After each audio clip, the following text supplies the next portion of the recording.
1 Timóteo capítulo 2, nós vamos ler o versículo 15, e este será o versículo que nós exporemos nesta oportunidade. Diz a inerrante palavra de Deus: todavia será preservada através de sua missão de mãe, se ela permanecer em fé e amor e santificação com bom senso. Amém. Vamos orar mais uma vez. Senhor Deus bendito, Deus santo, eterno e imutável, assiste-nos, ó Senhor, nesse momento, na pregação da Tua palavra. Teu Espírito, ó Deus, esteja nos dirigindo, movendo, conduzindo em tudo, ó Deus, que iremos falar. Livra-nos, ó Deus, das nossas palavras. Dá, Senhor, que sejamos fiéis. Tua fidelidade se encontre, ó Deus, na pregação, apesar de nós, ó Deus. Tu sabes, ó Deus, e confessamos e testificamos que não há em nós mesmos a condição, ó Deus, de falar da Tua parte, ó Deus, sem qualquer erro, senão quando completamente e totalmente conduzidos pelo Teu Espírito. Por isso, ó Deus, com muita humildade nós Te rogamos que o Senhor glorifique ao Teu nome e ao Teu Filho por meio dessa pregação. Enalteça a obra do Espírito Santo e conceda aos ouvintes, ó Deus, a compreensão, o entendimento de um tema, ó Deus, tão atual e tão necessário, mas também tão rejeitado, tão contraposto, tão combatido. Que o Teu favor, ó Deus, esteja sobre a Tua igreja, sobre todos os que ouvem, no nome de Jesus. Amém. Meus irmãos, o título do sermão é A Restrição que Protege. A restrição que protege. Nós vivemos em uma cultura que odeia limites. Quando adolescente eu ouvia muito a expressão: é proibido proibir.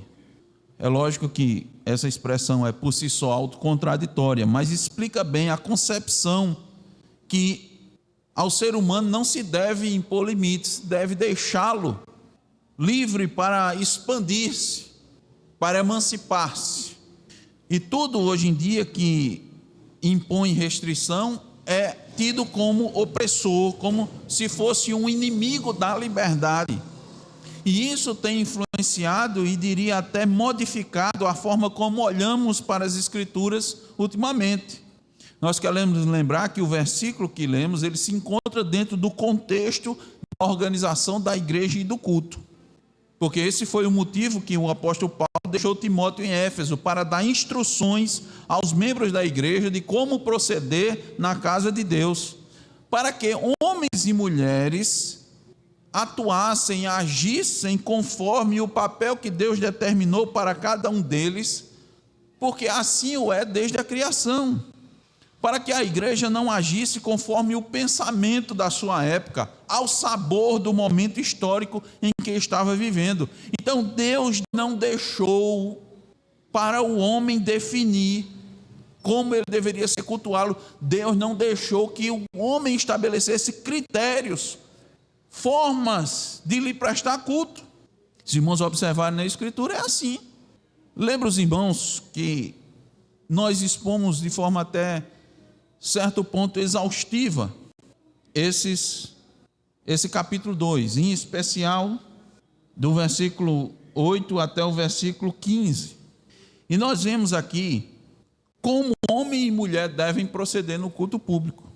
Primeiro nós vimos as orientações, as exortações para o homem. Do versículo, só lembra os irmãos, no capítulo 2, do versículo 1 ao versículo 7, Paulo fala sobre a prática da oração. Nós vimos como deveria ser a oração. E na igreja, no culto. Mas a partir do versículo 8, ele começa a mostrar primeiro quem deve orar no culto público. Quem deve orar publicamente no culto público. Quem deve se levantar e elevar sua voz em oração no culto público. E ele deve ser feito pelos homens, os varões. Mas ele também nos diz como deve ser a disposição correta do coração daqueles que vão orar. Como eles devem se colocar diante de Deus na oração. Evidentemente que não é por ser homem ou qualquer homem que o qualifica para a oração pública. E já lembrando aos irmãos que, como o contexto é a organização, a ordem da igreja, como a igreja deve se dar, nós vamos ver que logo na sequência, no capítulo 3, o apóstolo Paulo vai abordar sobre os oficiais da igreja. Por quê? Porque são esses que devem conduzir o culto público. Não é à toa, irmãos, que está assim. Então, primeiro, como o homem deve proceder? Ele deve fazer as orações. Ele deve presidir o culto público. Mas também há instruções para as mulheres. A partir do versículo 9, nós vemos a expressão da mesma sorte. Ou seja, essa expressão está ligando, está mostrando que o assunto continua, o tema continua. Ele está trazendo agora esclarecimento sobre como a mulher deve proceder no culto público, e ela deve ter a mesma disposição do coração que o homem, da mesma sorte. Do mesmo jeito, ela deve vir à igreja e ela deve também orar. Ela só não vai fazer a oração pública, mas ela deve também orar. E ela deve ter a mesma disposição do coração na oração. Ela deve vir à igreja vestida com modéstia. Quando ela se dirigir à igreja, então a preparação para o culto, nós vemos, já começa em casa também do homem. Porque o homem, quando vem para a igreja, a disposição do coração dele deve ser correta, para que, quando ele vai elevar sua voz em oração, seja correta. Então ele já se prepara em casa. Todos já devem vir preparados de casa. Você não chega aqui na igreja, passa na porta e imediatamente, como num passe de mágica, você agora está pronto para cultuar. Você já tem que vir com essa disposição. Então ela vem em todos os aspectos, e Paulo disse à mulher: olhe, já se vestindo, e o homem, evidentemente que também, isso é lógico, irmãos. Então ela deve vir vestida para a igreja com modéstia, ela deve se adornar com bom senso, ela não deve procurar ser o centro das atenções do culto, da igreja, dos irmãos, porque o centro do culto sempre foi Cristo. É a adoração a Deus, e Cristo Jesus deve ser exaltado. E tudo deve ser feito por meio do Espírito Santo, conduzido pelo Espírito Santo. Por isso que nós dissemos: os verdadeiros adoradores adoram o Pai em espírito. Então ela deve vir adornada com bom senso, nada extravagante. Ela deve se conduzir na igreja de Deus com compostura, com modéstia, com bom senso. E acima de tudo, ela deve se adornar com boas obras. Quanto ao ensino, ela deve permanecer em silêncio. Ela deve aprender em silêncio, com sujeição. Consequentemente, ela não deve exercer autoridade de homem. Os irmãos sabem que, e enfatizamos que esse trecho aqui é um dos mais controversos do Novo Testamento. Todos os comentaristas, todos os pastores, todos aqueles que vão expor esse tema, eles trazem esse detalhe, essa característica. Por quê? Sob o prisma da cultura e dos costumes da nossa época, facilmente se interpreta que este texto foi escrito num período em que era perfeitamente aceitável que a mulher tivesse um papel praticamente irrelevante em posições de comando ou em posições de decisão. Ou seja, se conclui que esse texto está limitado ao contexto cultural de Paulo, e que, para ele ser usado nos nossos dias, precisa ser adequado ao nosso tempo. Não é possível usar esse texto, dizem alguns, sem adequá-lo. Seria absurdo entender essas instruções do apóstolo Paulo literalmente, sem levar em conta os costumes da época em que fora escrita essa epístola, afirmam muitos teólogos da modernidade. Entretanto, a fundamentação que Paulo traz desta instrução se encontra na ordem da criação e na queda, não na cultura e nos costumes de seu tempo. Então essa norma, ela é permanente. e já vigora desde o início da humanidade. O que Paulo disse nos versículos 13 e 14 aqui de 1 Timóteo 2. Acompanhe comigo, o que é que ele diz? Olha a base, olha a fundamentação. Porque primeiro foi formado Adão, depois Eva. E Adão não foi iludido, mas a mulher, sendo enganada, caiu em transgressão. Só que após essa instrução clara, eu digo clara nesse sentido, porque ela é bem clara, a base que ele está usando é essa. Se nós entendemos que a palavra de Deus, ela é inerrante e infalível, nós precisamos admitir que a base que o apóstolo Paulo traz é essa.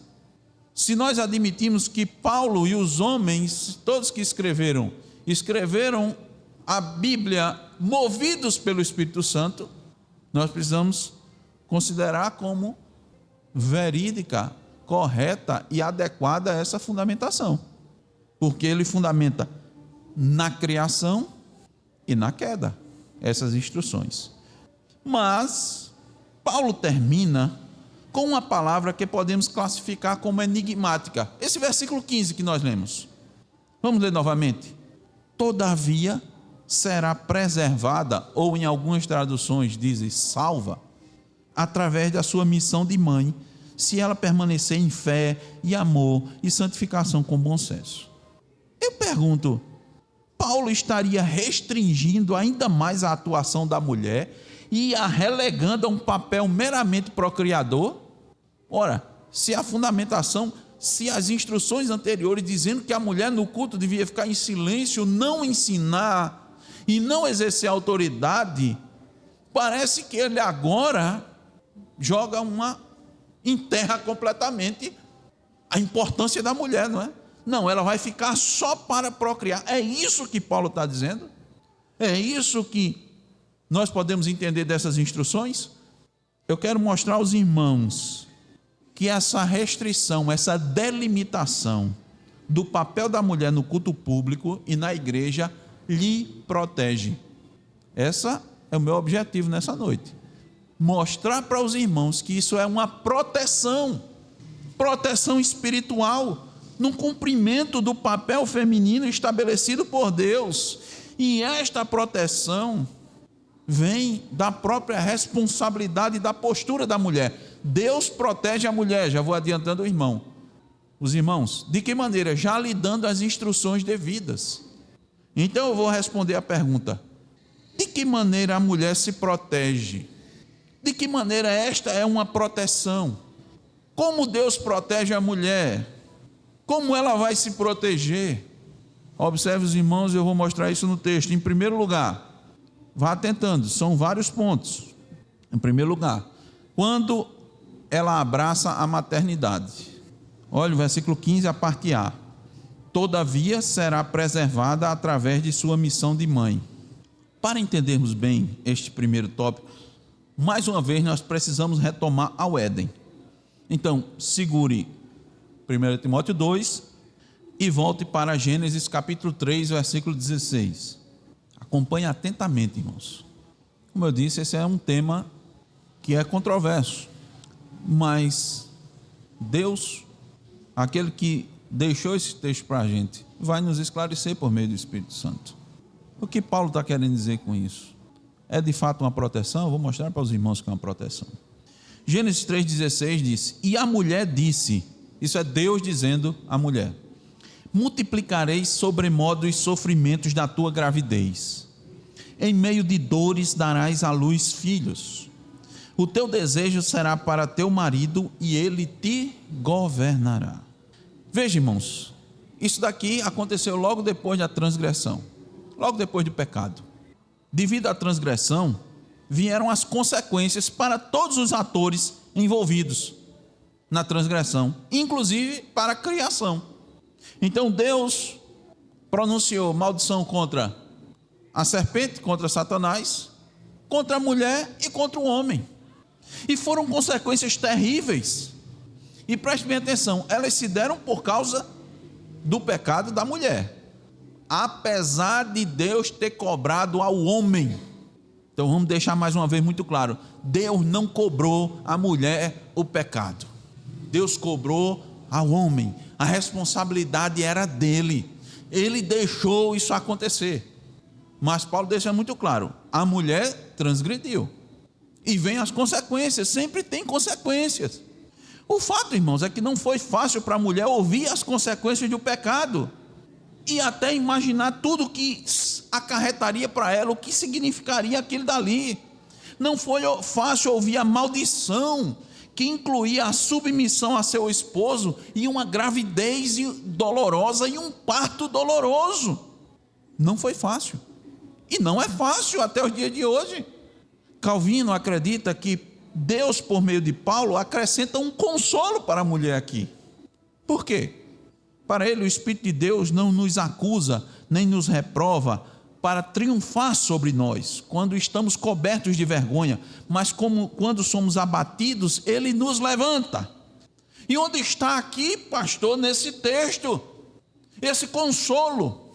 Está na expressão, será preservada, que em algumas traduções diz, será salva, mas a salvação nesse verso não está ligada à salvação pelas obras, não vai ser uma salvação por meio da gravidez e do parto, mas a salvação no sentido pleno do chamado da mulher, do cumprimento do papel que Deus deu para ela, que foi perdido no pecado, ia se perder. A gente ainda precisa, para entender isso aqui, irmãos, a gente precisa entender a hediondez do pecado. O que significa o pecado? É que nós estamos tão acostumados com ele, nós nascemos com ele, nós fomos formados em iniquidade, disse Davi, que a gente está tão acostumado com o pecado que a gente não tem noção. Se não a palavra de Deus, se não o Espírito Santo, a gente se acostuma a pecar. Na verdade, é da nossa natureza pecar.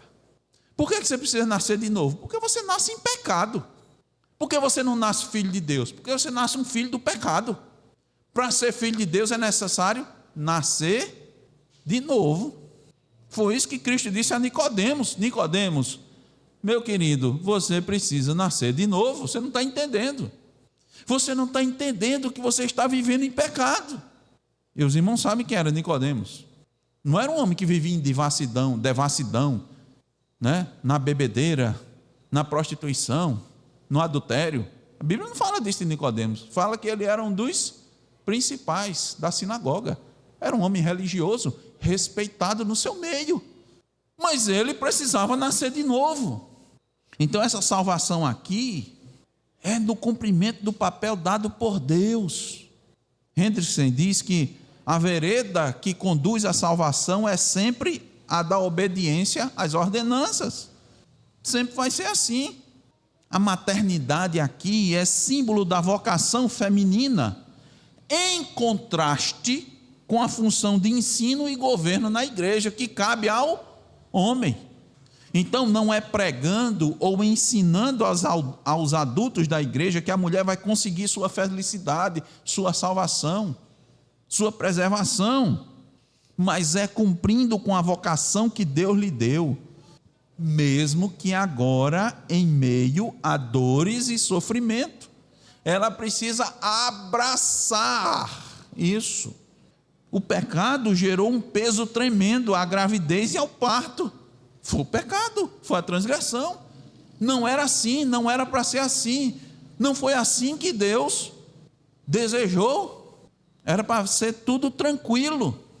Aí vieram os inúmeros incômodos da gravidez, que as irmãs muito bem sabem disso.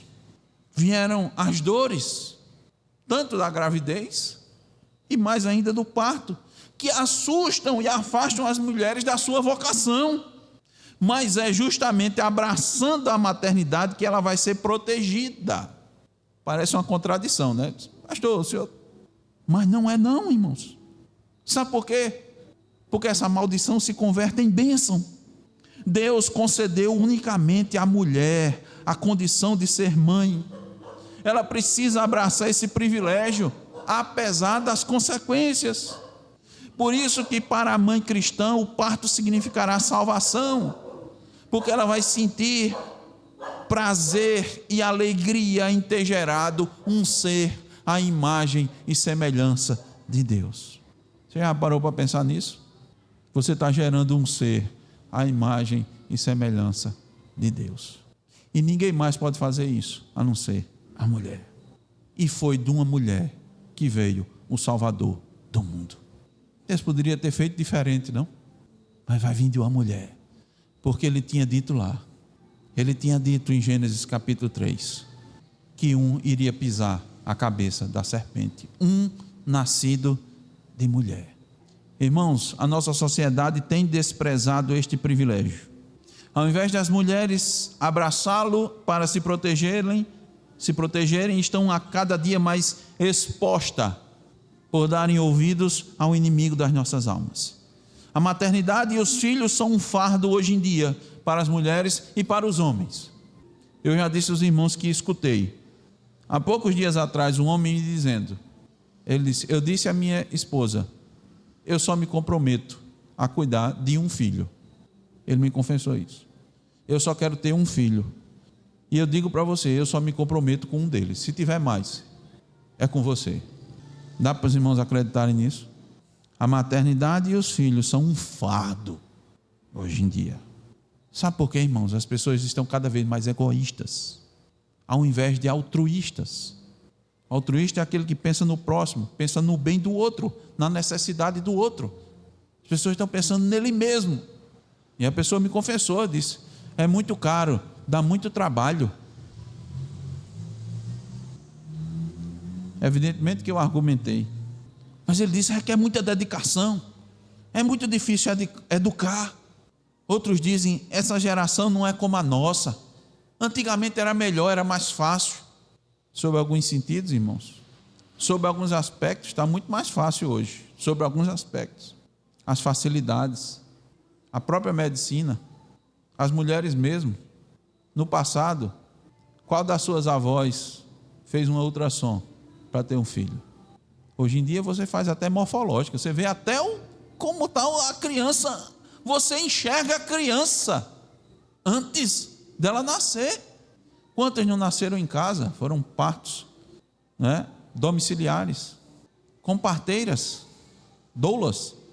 Hoje tem todo o cuidado, você faz um pré-natal, se você seguir todas as orientações, tudo é medido, exames são solicitados de laboratório, como esse de ultrassom ou tantos outros. Dá muito trabalho, é muito difícil. Podemos, irmãos, aqui enumerar muitas razões alegadas para não se ter filhos, ou no máximo ter só um, no máximo ter um. As pessoas querem investir em si mesmas, nas suas carreiras, e para isso ele faz todo tipo de esforço, faz todo tipo de sacrifício, e a sociedade aplaude quem procede desse jeito. Mas se elas querem dedicar esforço e energia para ter, criar e educar uma criança, você é chamado hoje de louco. Você está doido? Eu quero trazer um exemplo bíblico para os irmãos. Ana, a mulher de Eucana, não pensou assim. Ela sofria por não ter filhos, era humilhada por não ter filhos. Mas quando ela orou ao Senhor que Ele concedesse um filho, ela fez um voto de entregá-lo e dedicá-lo completamente ao Senhor. Veja, ela sabia que a gravidez traz incômodos, ela sabia que o parto era dolorido, inclusive naquela época, certamente tinha muita morte materna, não tinha o que fazer, os irmãos sabem disso, naquela época, era orar a Deus, quem cria no Senhor, a habilidade da parteira e pedir graça a Deus. Os irmãos sabem que uma das esposas de Jacó morreu por causa do parto. Ela teve a criança, mas morreu por causa do parto. Ela sabia que ia sofrer na gravidez, sabia que ia sofrer no parto. Havia risco, inclusive, dela morrer. Ela fez um voto que ela ia passar um tempo amamentando e cuidando de uma criança que ela tanto desejou e almejou, e ela disse, eu vou entregar essa criança ao Senhor. Olha que diferença de concepção, é completamente o inverso. Eu quero que os irmãos entendam bem isso e apliquem essa questão. Ela abraçou a maternidade, mas ela não só abraçou a maternidade, ela fez um voto ao Senhor, que ela ia entregar ao Senhor aquilo que ela mais desejava. E ela não tinha, os irmãos sabem que ela não tinha filhos. Desde casada, anos e anos e anos sem ter filhos. E o problema não era do marido, porque o marido tinha outra mulher e tinha filhos. Era com ela. Eu pergunto às irmãs que já tiveram filhos, ou um ou mais de um filho, já imaginou você fazer um voto desse? Já imaginou o que custa um voto desse? Pegar uma criança, ter uma criança, mas não só entregar a criança depois de ter nascido, não. Amamentar, se ligar, se apegar à criança. E quando a criança já estivesse pronta para sobreviver sem a amamentação da mãe, ela ficar sem essa criança, ela dá essa criança. Já imaginou isso? Mas sabe qual foi a consequência disso, irmãos? Sabe qual foi? Ela concedeu ao seu povo, a Israel, um dos juízes mais justos daquela nação. Aquele que ensinou retamente a Israel e ungiu aquele que seria um rei segundo o coração de Deus. Você, mãe, pode imaginar o que isto não significou para Ana? Eu pergunto, ela pensou em si mesma? Ela tinha o direito, irmão, de ficar com o filho dela. Tinha todo o direito. Mas entenda esse pensamento, essa gratidão ao Senhor. Ela deu ao Senhor aquilo que para ela era mais precioso. Ela abraçou a maternidade, o que lhe era mais desejado, mas não tornou a maternidade nem seu filho um ídolo. No tempo devido, subiu até Siló para cumprir sua promessa. Acompanhe comigo a leitura. Eu quero que os irmãos atentem aqui. Preste atenção, eu vou ler, depois os irmãos podem ver em casa. 1 de Samuel 1, 24 e 28. Leia 1 de Samuel todo. Leia 2 Samuel também, que é o cântico de Ana e o finalzinho. Mas 1 Samuel 24 e 28 diz assim, 24 a 28 diz: havendo-o desmamado, levou consigo com um novilho de 3 anos, um éfa de farinha e um odre de vinho, e o apresentou à casa do Senhor, a Siló. Era um menino ainda muito criança, viu? Não era grandinho não, ainda era muito criança. Veja, além de dar a oferta ao Senhor, que era criança, que poderia ser suficiente, ela ainda levou ao Senhor com gratidão um novilho, um éfa de flor de farinha e um odre de vinho. Imolaram um novilho e trouxeram o menino a Eli. Eli era o sacerdote. E disse ela ao sacerdote: ah, meu Senhor, tão certo como vives, eu sou aquela mulher que aqui esteve contigo orando ao Senhor. Por este menino orava eu, e o Senhor me concedeu a petição que eu lhe fizera, pelo que também o trago como devolvido ao Senhor, por todos os dias que viver, pois do Senhor o pedi, e eles adoraram ali o Senhor. Sabe qual foi o resultado de Ana ter abraçado a maternidade? Por que eu digo isso, irmão? Porque a Ana poderia simplesmente ter continuado amargurada de coração, murmurando e reclamando do Senhor. Mas ela não, ela apresentou ao Senhor a sua petição. Veja o resultado. No capítulo 2, do versículo 18 até o versículo 21, diz assim: Samuel, que era o filho de Ana, ministrava perante o Senhor, sendo ainda menino, vestido de uma estola sacerdotal de linho. Sua mãe lhe trazia uma túnica pequena, e de ano em ano lhe a trazia quando com seu marido subia a oferecer o sacrifício anual. Eli abençoava Eucana e a sua mulher e dizia: o Senhor te dê filhos desta mulher em lugar do filho que devolveu ao Senhor. E voltavam para a sua casa. Eles voltavam contentes. Ela voltava alegre. Ela não voltava com pesar, porque deixou seu filho lá. Não, ela voltava contente, irmãos. Versículo 21. Abençoou, pois, o Senhor a Ana, e ela concebeu e teve 3 filhos e 2 filhas. E o jovem Samuel crescia diante do Senhor. Crescer diante do Senhor não é só porque crescia biologicamente.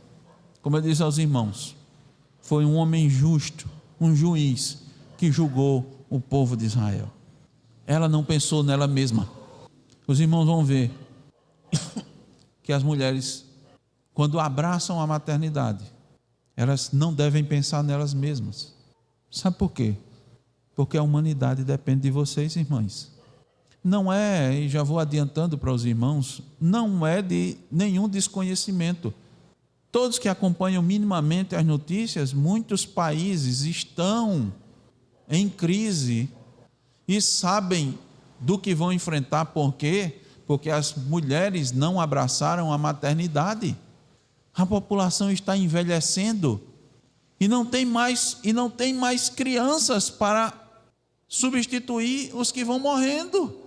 Deixar de abraçar a maternidade, irmãos, é um desastre para a humanidade. É um desastre. E sabe quem adora desastres? Satanás. Sabe quem não incentiva a maternidade? Satanás. Não é Deus, não. Deus, desde o começo, disse: crescei, multiplicai-vos. E você me diz: pastor, tem muita gente no mundo. E eu lhe digo: tem não. Quem diz isso é Satanás. Não tem muita gente no mundo não, irmãos. Você sabe quanto por cento do planeta Terra é coberto por pessoas? E a maioria delas, você diz, as cidades, as pessoas estão empilhadas umas em cima das outras. Eu já disse para os irmãos, é porque o homem continua com a mesma concepção de Babel. Eles querem se concentrar num lugar só. Porque o homem quer facilidade. Ele não quer mais se deslocar para determinados lugares. Ele não quer fazer determinados trajetos. Ele quer tudo perto. Ele quer tudo fácil. Então ele se concentra. E ele paga por isso, os irmãos sabem. Eu poderia aqui passar a noite toda mostrando as consequências de as pessoas viverem umas em cima das outras, uma grande densidade demográfica. As consequências disso, as doenças, as catástrofes e tantas outras coisas, problemas de infraestrutura, preço exorbitante de um pedaço de chão. Aí você me pergunta: pastor, mas e aquelas mulheres que não têm filhos? Que Deus não lhe concedeu ter filhos. Algumas oram como Ana e Deus concede, mas elas oram e Deus não concede. Nós mostramos, irmãos, claramente nas exposições passadas que o papel que Deus dá às mulheres é muito abrangente. Elas podem e devem nutrir, formar e servir com ternura as crianças que tiverem ao seu redor, as adolescentes, as jovens casadas e a igreja como um todo. Tem muito trabalho para ser feito. E quando ela faz isso, ela se protege. Ela se dedica ao papel que Deus lhe concedeu. Elas são preservadas e salvas, tanto de si mesmas como de Satanás e do mundo. Pode crer nisso. Quando a mulher se protege? Primeiro, quando abraça a maternidade. Segundo, quando ela manifesta fé. Voltando para 1 Timóteo 2,15. Todavia será preservada através de sua missão de mãe, se ela permanecer em fé. A mulher é protegida espiritualmente quando ela vive em fé, ou seja, com confiança ativa na soberania de Deus. Eva não creu em Deus, por isso transgrediu e sofreu as consequências. Ela pecou e morreu. Aí veio a graça soberana de Deus e lhe restaurou, lhe concedeu fé novamente. Foi a graça de Deus. A Bíblia diz: de fato, sem fé é impossível agradar a Deus. Hebreus 11,6, parte A. Paulo disse: não me envergonhe do Evangelho, porque é o poder de Deus para a salvação de todo aquele que crê, primeiro do judeu e também do grego, visto que a justiça de Deus se revela no Evangelho de fé em fé, como está escrito: o justo viverá por fé. Então a fé vem primeiro. Por quê? Porque, entenda bem isso, não basta abraçar a maternidade. Não basta só isso. Observe que o versículo continua: será preservada através da sua missão de mãe, se ela permanecer em fé. Então é preciso prosseguir na fé. Há inúmeros casos, irmãos, que de fato há inúmeros casos de mulheres que de fato abraçaram a maternidade, mas não continuaram em fé. A total proteção da mulher, total, se dará quando ela prosseguir na sua vida crendo. Crendo em quê? Nas palavras de Deus. Crendo em Deus, no que Ele diz. A bênção está presente em quem prossegue na fé. E eu me refiro tanto às bênçãos momentâneas como à bênção eternal. E aqui nós temos um aspecto da responsabilidade humana. Eu sei que os irmãos conhecem mulheres que, mesmo não manifestando a fé verdadeira, a fé salvadora, desfrutam de bênçãos por abraçar a maternidade. Estas estão desfrutando em última instância da graça comum, que nós podemos denominar também de bênçãos, nesse sentido aqui genérico. O que é isso? As consequências naturais daqueles que seguem as instruções divinas, mesmo que não com o objetivo de glorificar a Deus. Quem segue as instruções divinas se beneficia delas. Mesmo que você não tenha grande temor a Deus, mas você honra seu pai e sua mãe, você se beneficia disso, não se beneficia? Não. Se você decide viver uma vida de verdade, evitando a mentira, procurando falar a verdade, você se beneficia disso, não? Se beneficia. As pessoas vão confiar em você. As pessoas vão ver, não, fulano é de confiança. Eu quero fulano do meu lado. Eu não quero um mentiroso. Eu quero uma pessoa falsa. Ele não teme a Deus, não, mas ele procura fazer a verdade, falar a verdade. Muitas vezes as pessoas fazem isso até por orgulho próprio. Por orgulho. Eu disse uma coisa e eu vou cumprir. Não é porque Deus disse que a palavra da gente deve ser sim, sim ou não, não. É que ele disse, eu não quero ser reprovado por ninguém. Mas ele está falando a verdade, ele vai gozar de benefícios. São consequências naturais. Mas a bênção total, a bênção completa se dará com quem tem fé. A mulher que persevera, prossegue em fé. Sabe por quê, irmãos? As pressões sobre a mulher são tremendas. Eu pergunto de novo, quem foi o primeiro a pressionar a mulher? Quem foi? Satanás. Ele disse assim para ela, crê em Deus, vai limitar você. Satanás diz isso para Eva, sabia? Crê em Deus vai limitar você. Você sabe pouco, você conhece pouco. Se você comer desse fruto, você vai conhecer como Deus. Você vai ter o conhecimento de Deus. Você não quer se emancipar, não? Ser igual a Deus? Está na sua mão a decisão. Satanás disse isso para Eva. Esta é a primeira ideia propagada nos nossos dias. Só que com outras palavras, com outras ênfases. Lembra o que Deus disse a Eva antes do pecado? Deixa eu trazer aqui para os irmãos. Em outras palavras, Deus disse assim, Eva, você foi criada para ser auxiliadora do homem. Eu formei você a partir de Adão. Dei a ele a tarefa de governar a criação. Ele vai ser seu cabeça. E você vai complementá-lo. Ele precisa de você. E você precisa dele. E acima de tudo, vocês precisam de mim. Por isso me ouçam. A partir de vocês vai vir a humanidade. Cresçam e se multipliquem. Eu dei a você o privilégio de ser a mãe de todos os seres humanos, criados à minha imagem e semelhança. E vocês terão vida eterna se derem ouvidos à minha voz. Mas se desobedecerem, vocês vão morrer. Não foi isso que Deus disse a ela, irmãos? Foi. Mas o que é que você ouve hoje? O que é que você escuta hoje? Qual é a voz predominante? A mulher deve ser livre para escolher o que ela quiser.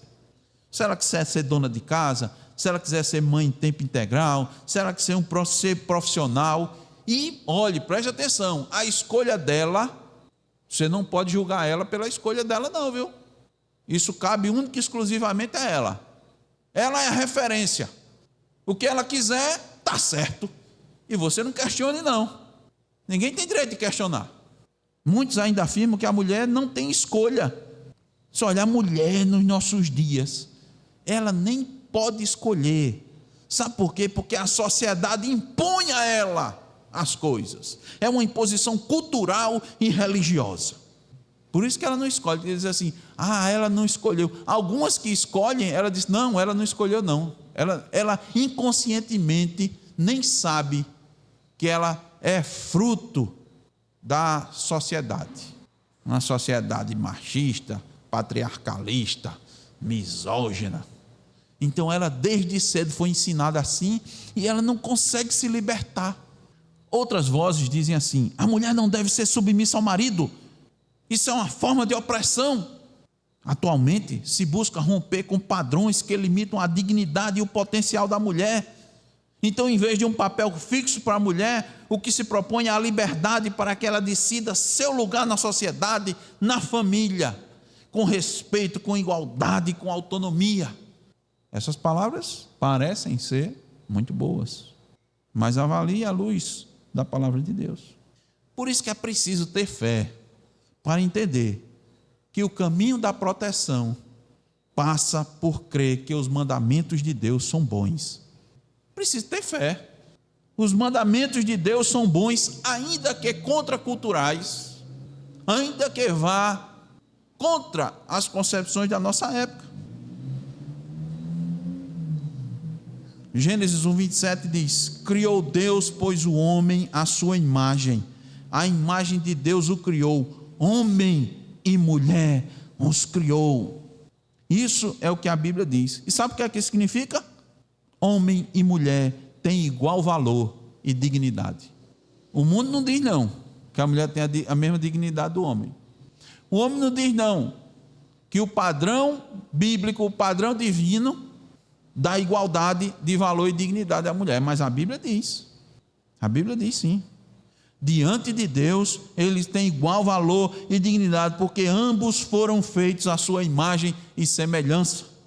E Pedro diz, eles são igualmente co-herdeiros da graça de Deus. Agora, eles têm papéis distintos, mas complementares.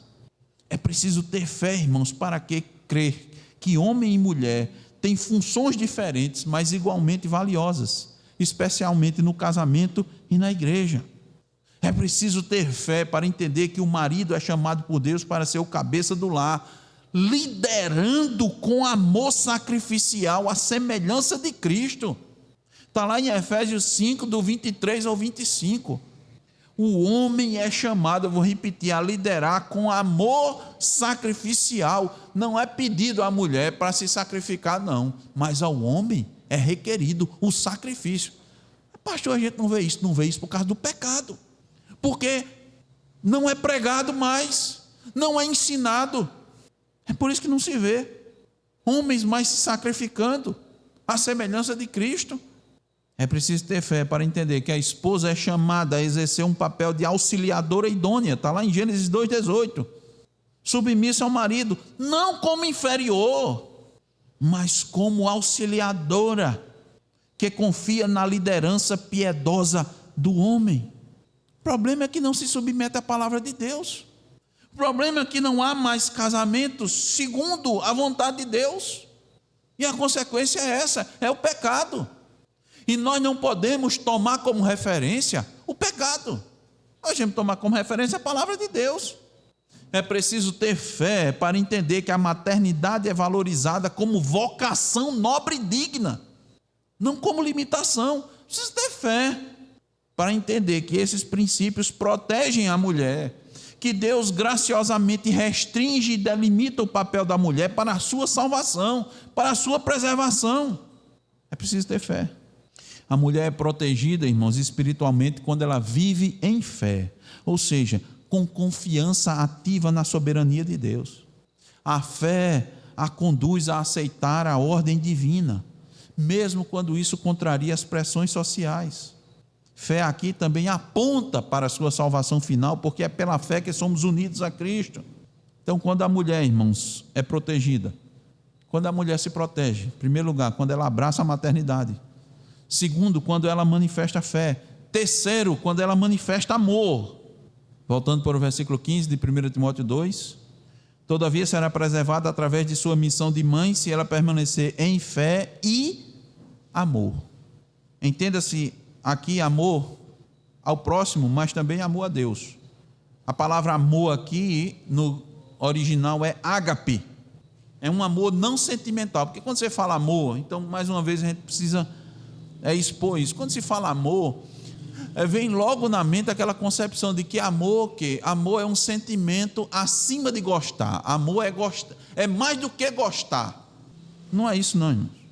Temos aprendido que amar é, acima de tudo, obedecer os mandamentos.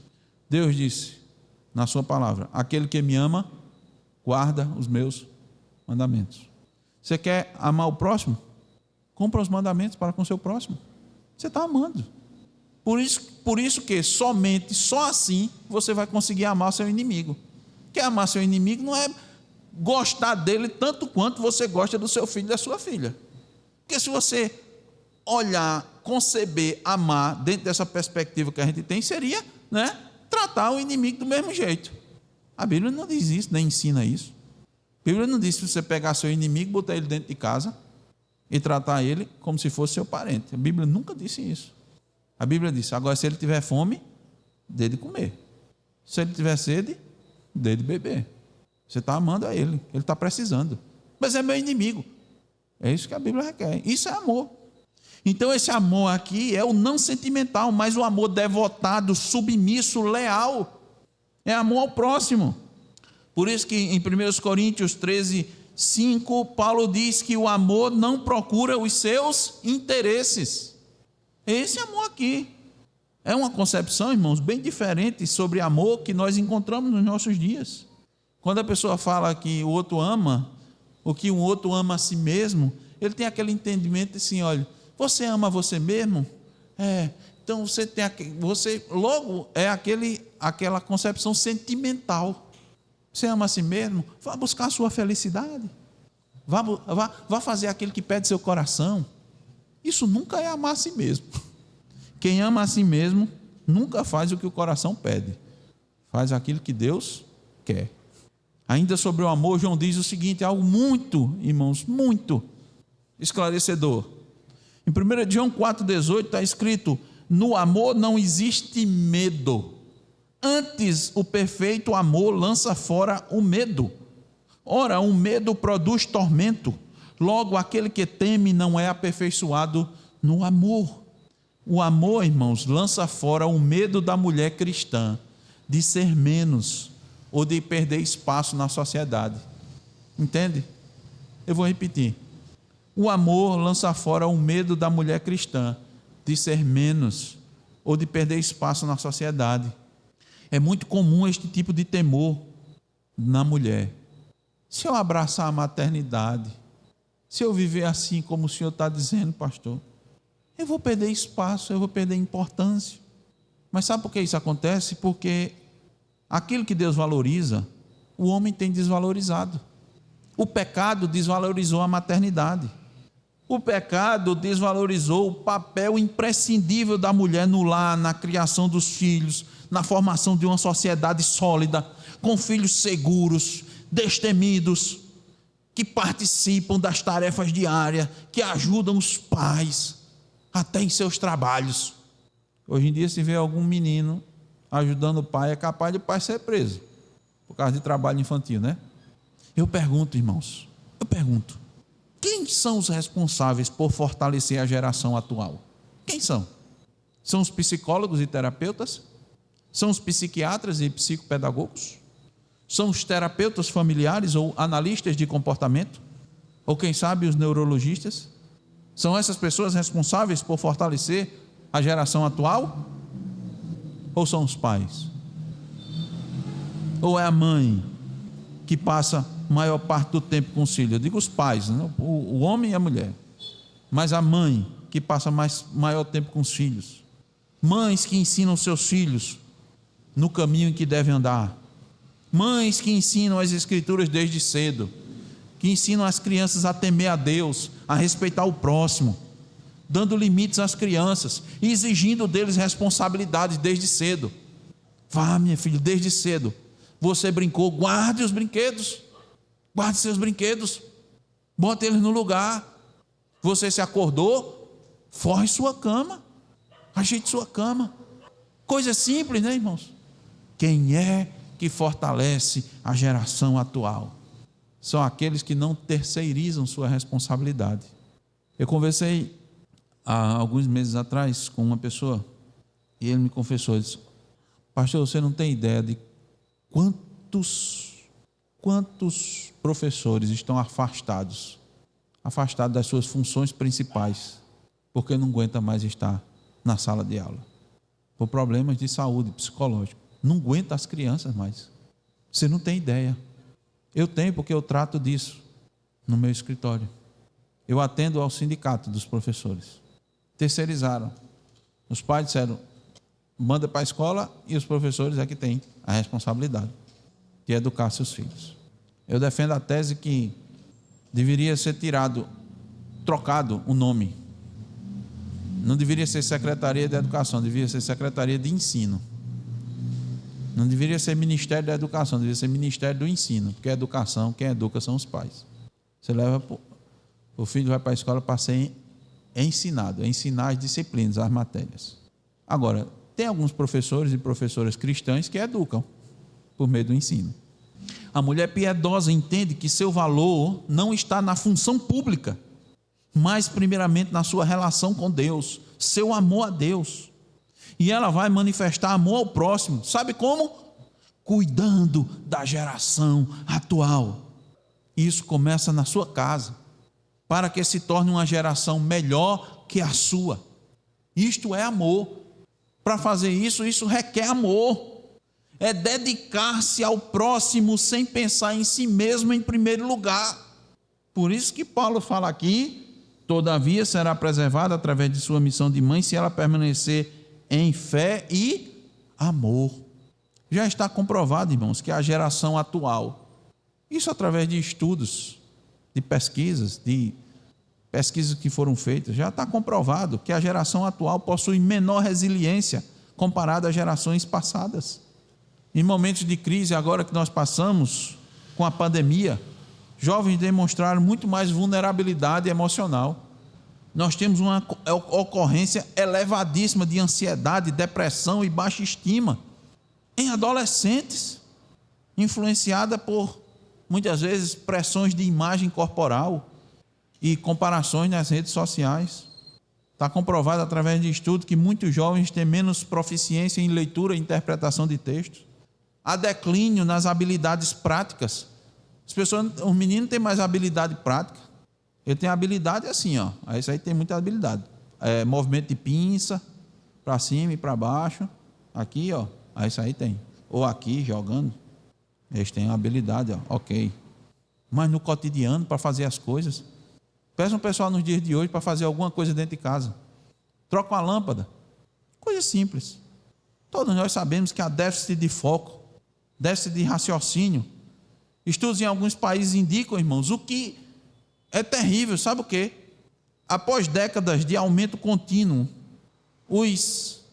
as médias de QI, o pessoal mede o QI, né, o coeficiente de inteligência. Em alguns países estabilizaram, outros retrocederam. Isso não é só em país de terceiro mundo não, viu? O amor lança fora o medo da mulher, de achar que ela só vai ser valorizada fora de casa, que ela vai perder espaço para as outras mulheres que estão fora de casa. Quando a mulher se protege, vamos lá, acompanhe comigo, quando ela abraça a maternidade, quando ela manifesta fé, em terceiro, quando ela manifesta amor, em quarto, quando ela manifesta santidade, todavia será preservada através de sua missão de mãe, se ela permanecer em fé e amor e santificação. Santificação é separação. Santo é separado. Santidade é separação do mundo. Santidade é consagração ao Senhor. Veja, os irmãos estão acompanhando, não basta ser mãe. Você diz assim, é só ser mãe é que vai ser preservado. Não.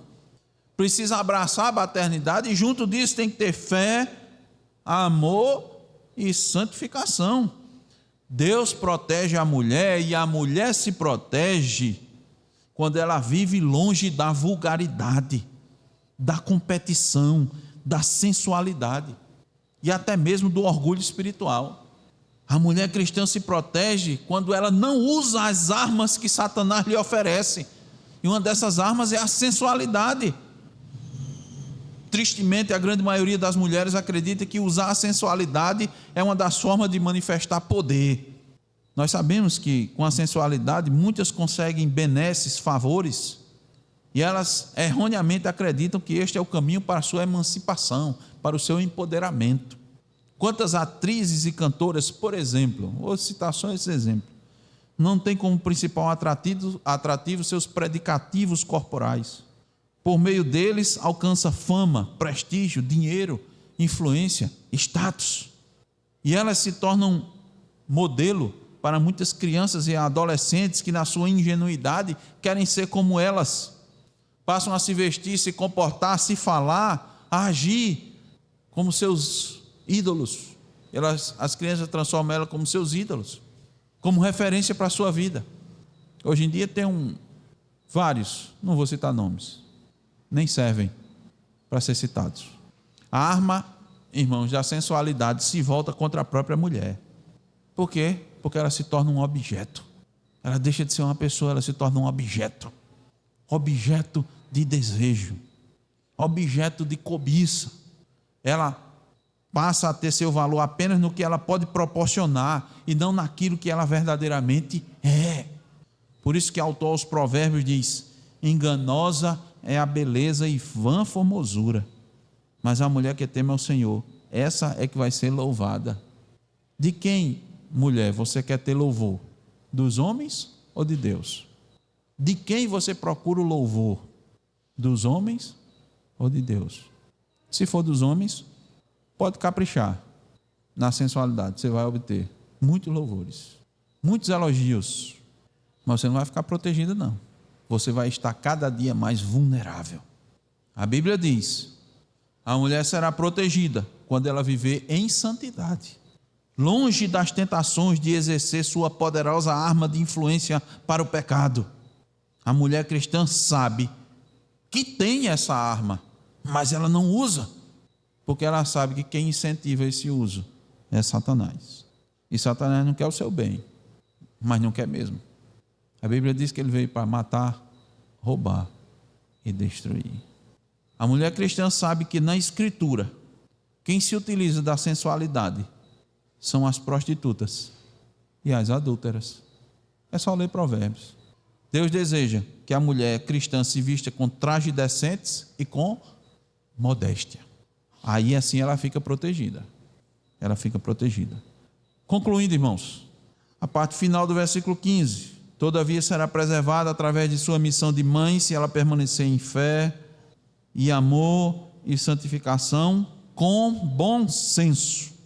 Por fim, irmãos, vemos que a mulher se protege e por Deus é protegida quando ela junta todas essas exortações ao bom senso, quer dizer, ao autocontrole, à sobriedade, à moderação, porque a sobriedade, irmãos, deve estar presente em todas as áreas da sua vida. Se não houver equilíbrio e sobriedade em áreas da sua vida, como a santidade, você cai no orgulho espiritual, entende? Em 2 Timóteo 1,7, Paulo nos diz que Deus nos deu um espírito de moderação. Ouça bem, minha irmã, Deus não lhe restringe para punir, mas para proteger, para lhe guardar e para lhe dar dignidade. A salvação é pela graça sempre, mas a mulher manifesta isso por viver sua vocação em fé, amor e santidade, aliando a todas essas virtudes o bom senso, a moderação. Por isso que uma igreja saudável é aquela em que homens e mulheres exercem com alegria os papéis que Deus lhes deu. E aí ela cresce forte para manter-se fiel até a vinda de Cristo.